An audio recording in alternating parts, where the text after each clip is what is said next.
सम संख्या। क्या कहते हैं दोस्तों? सम संख्या हम कहते हैं। सम संख्याएं क्या होती है? आप लोग सीधी सी बात है दोस्तों, दो का टेबल पढ़ लो, ठीक। दो कम दो, दो दूनी चार, मतलब 2 1 2, 2 2 4, 2 3 6, ये लाइन से आप बोलते चले जाओ। जो नंबर 2 के टेबल में आ सकता है यानी 2 से डिविजिबल हो, मेन बात क्या है, 2 से अगर डिविजिबल है तो पक्का ये है कि वो 2 से डिविजिबल है, यानी कि वो इवन नंबर होगा, ठीक। यानी कि वो नंबर क्या होगा? Even number. मैं एग्जांपल के द्वारा बता देता हूँ। 2 सबसे छोटा इवन नंबर होगा, सबसे छोटा इवन नंबर होगा। तो 2 फिर 4 6 8 10 आगे चलते चलते इन्फिनिटी कर लो यार, ठीक है। तो ये इवन नंबर आप लोगों को मैंने बता दिया, ठीक। मतलब वह संख्या जो 2 से डिविजिबल हो जाए, जो 2 से डिवाइड किया जा सकता है, उस नंबर को हम सम संख्या कहते हैं, ठीक है। और मैं एक ट्रिक बताऊं तो दोस्तों सीधी सी बात है, यूनिट प्लेस के ऊपर यानी कि यूनिट नंबर पर, यूनिट प्लेस पर अगर किसी नंबर के आगे, मतलब यूनिट प्लेस पर, किसी भी नंबर के यूनिट प्लेस पे यानी कि इकाई में, ठीक है, इकाई के स्थान पर 0 हो, ठीक, 2 हो, 0 2 4 6 8, इन 5 नंबर का कोई भी ये 5 डिजिट अगर दिख जाए तो यानी कि वो इवन नंबर है, ठीक है।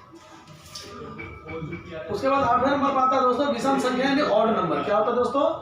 ऑड नंबर्स, ठीक। ऑड नंबर्स की बात करें उसे हिंदी में हम विषम संख्या कहते हैं, विषम संख्या। तो विषम संख्या दोस्तों स्टार्टिंग होती है 1 से। कहाँ शुरू होगा? 1 से।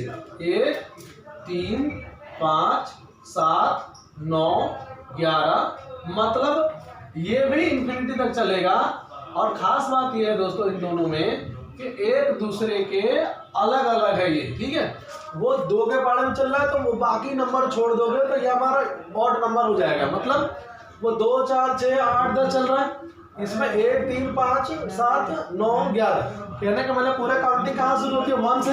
1 2 3 4 5 6 7 8 चलने दो, ठीक है।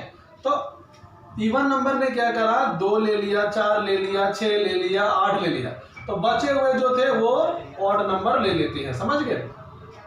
मतलब ये ऑड नंबर हो गया, ये ऑड नंबर हो गया, ये ऑड नंबर हो गया।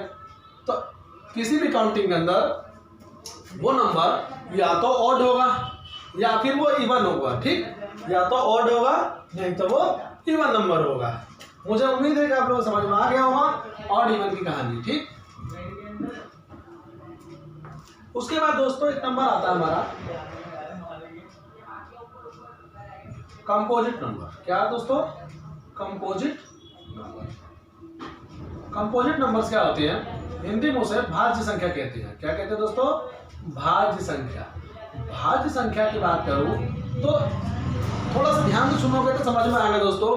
भाज्य संख्या की बात करूं तो वह नंबर जो किसी ना किसी से डिवाइड हो जाए, मतलब एक और अपने आप के अलावा किसी भी अन्य नंबर से डिवाइड हो जाए, किसी अदर नंबर से डिवाइड हो जाए। जैसे कि एग्जांपल के तौर पर समझो दोस्तों, मान लो मैंने यहाँ पे 10 लिखा, ठीक। तो 10 का फैक्टर करेंगे, क्या करेंगे दोस्तों? फैक्टर, एलसीएम कर लो। जैसे आप क्या करोगे, मतलब गुणनखंड कहते हैं इसे, 2 से करेंगे तो यहाँ 5 आएगा, मतलब 2 के टेबल में 10 कितनी बार है? 5 बार में, ठीक। फिर अब देखेंगे 2 से तो कटने लगा, 3 से नहीं कटा, 4 से नहीं कटा, 5 से कटेगा, यानी 5 एकम 5। आप देखोगे क्या कि 2 और 5 क्या हुआ? 10 के टेबल में 1 भी आएगा, इंटू 2 भी आएगा, इंटू 5 भी आएगा, है ना। ये 1 से भी डिवाइड हो सकता है, 2 से भी डिवाइड हो सकता है, 3 5 से भी डिवाइड हो सकता है, ठीक है। और चाहूँ तो मैं 10 से भी डिवाइड कर सकता हूँ, ठीक है दोस्तों। तो कहने का मतलब अगर मान लो यहाँ पे कॉमा लगा दूँ ताकि किसी को दिक्कत ना हो, 1 से डिविजिबल है, 2 से डिविजिबल है, 5 से डिविजिबल है और 10 से डिविजिबल है, यानी विभाज्य है। विभाज्य है, ठीक है दोस्तों। कहने का मतलब क्या है कि कोई नंबर हो, कंपोजिट नंबर हो, उस नंबर को कहेंगे जो अपने आप और एक के अलावा अन्य किसी भी नंबर से अगर डिवाइड हो सकता है तो उसे हम कंपोजिट नंबर यानी भाज्य संख्या कहते हैं। किसका अपोजिट होता है दोस्तों? अभाज्य संख्या, ठीक है, उसे हम प्राइम नंबर कहते हैं, ठीक है।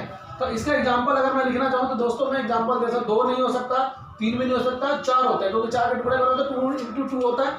चलो 5 जो होगा 6 होगा, इसका फैक्टर करोगे 2 इंटू 3 हो जाएगा, 7 नहीं होगा 8 होगा, 9 होगा, 10 हो जाएगा, 11 नहीं होगा 12 होगा, फिर 12 के बाद 13 नहीं होता है 14 होगा, ठीक है। क्योंकि इनका फैक्टर करोगे तो कुछ ना कुछ आएगा, एक और इनके अलावा किसी और नंबर से डिवाइड हो सकता है, इसलिए हम कहते हैं इनको कंपोजिट नंबर। ये भी अनंत तक चलेगा, जितना मर्जी निकालो दोस्तों, कोई टेंशन नहीं है। अब 10वां नंबर पे जो आता है वो प्राइम नंबर है दोस्तों। क्या है? Prime number. प्राइम नंबर दोस्तों इसे कहते हैं हम अभाज्य संख्या। क्या कहते हैं? अभाज्य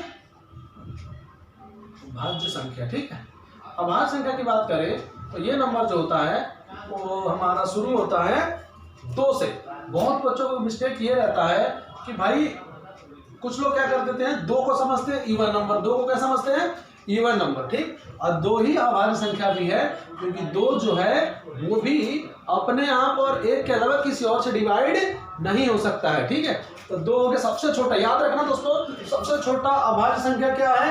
2 है। सबसे छोटा अभाज्य संख्या क्या है? 2 है। ठीक है, तो 2 हुआ, 3 हुआ, फिर 4 तो डिविजिबल हो गया, तो 4 नहीं होगा, 5 होगा, और 6 नहीं होगा क्योंकि 6 इसमें आ गया, 7 होगा, फिर 8 हो गया है इधर, तो 9 तो 9 भी हो गया, 10 भी हो गया, 11 होगा। ठीक है, फिर 12 तो उधर हो गया, तो 13 होगा, फिर 14, 15, 16, 17 नहीं हो तो 17 इधर। मेरे कहने का मतलब आप देख सकते हैं ये सारे नंबर जो हैं अपने आप, और इनका फैक्टर करोगे ना तो कुछ निकलेगा ही नहीं, मतलब यही नंबर निकलेगा। जैसे 2 है, 2 का फैक्टर करूंगा देखा 2 से कट के 1 आएगा, यानी क्या निकलेगा?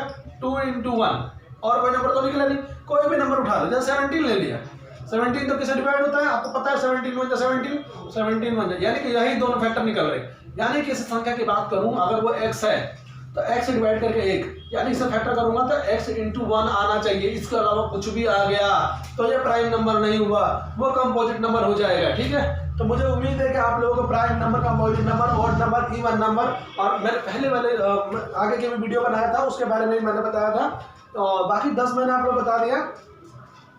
ठीक है।